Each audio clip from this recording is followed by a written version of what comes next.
what I think is yet another scam, but I think this is a virus that would get injected onto a Windows system, and it comes in the form of this absurd email. It says, "Copyright infringement warning, immediate action required," from Garth Darden31 tdow at hotmail.com. So that's red flag number one, that this comes from Hotmail, especially since it says at the bottom, "Sincerely from Alliance Inc." Capital from, as if it's anyway. So we've detected copyright infringement in your Facebook ads, okay? Not a thing, involving our copyrighted materials. Please remove these ads within the next 24 hours and commit to future adherence to copyright regulations. Failure to act promptly may result in the suspension of your advertising account. Okay, that would only come from Facebook. And again, if I was advertising in Facebook. For immediate support, contact us. Okay, so I'm guessing I would contact them at garthdarden31 tdow at hotmail.com. But what they really want me to do is, on my Windows computer, which I don't have, well, I have, but I don't read my email on it, copyright report SVG. So I looked it up, and here's what I think might be going on. It's just got an ad pop up.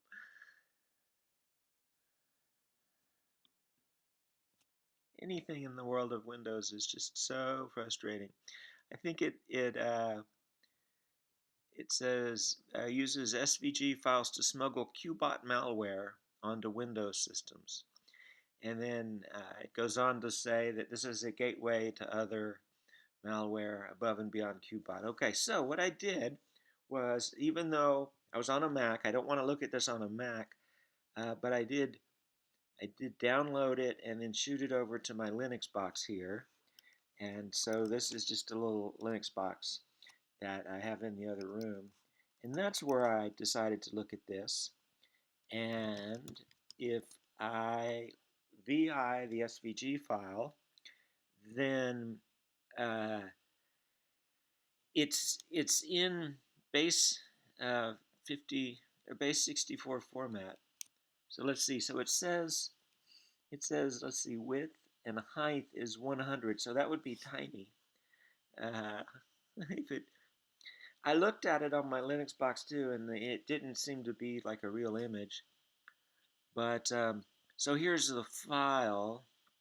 It's a variable called file, at least, and it's kind of interesting, this JavaScript to use to read that they use to read this. You see, and it's in base 64, right? So I believe that this is a virus that would affect Windows, and it is in this base 64 format. You can always tell, because if you ever see something that has a bunch of numbers and characters, and periodically it has a slash in it, and you wonder, like, why does it have a slash there? The slash is just another random character in base 64, right? Like, that's not a directory called WK5 or GK or whatever. It's just another character out of the 64 instead of the 256 that we're used to seeing. And that makes things more compact. And so it converts it into that. Now, I also, so what I did was I grabbed just the SVG, just the base 64 part, right? And I have it in this file, right? So that takes out all the other stuff. And oh, here's another thing you can tell when you're dealing with base 64. Sometimes you'll have these equal signs at the end, and that's just padding to get everything lined up correctly.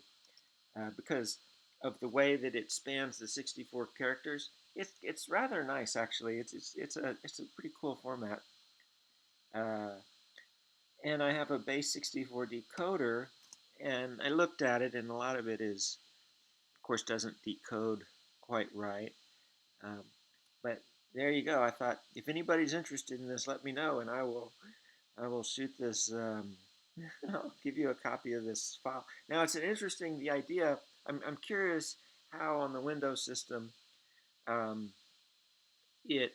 I'm guessing that the SVG will be rendered by something outside of your web browser, and uh, and then that would have permission to execute things on your system. And so that might be actually a pretty cool way to distribute software that isn't malicious, because distributing software on Windows can be a nightmare because of all the security issues. Anyway, thanks.